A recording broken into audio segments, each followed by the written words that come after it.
Hello guys, welcome back to the channel. In this today's tutorial, I'm going to show you how to set up new Google account on Android device.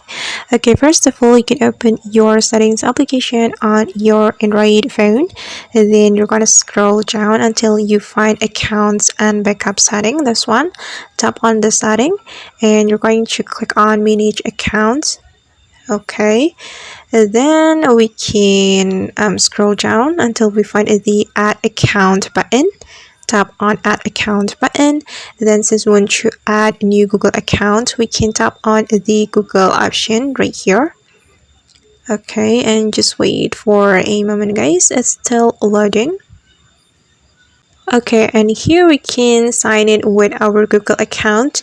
You can input your email or phone right here. You have to enter your password as well.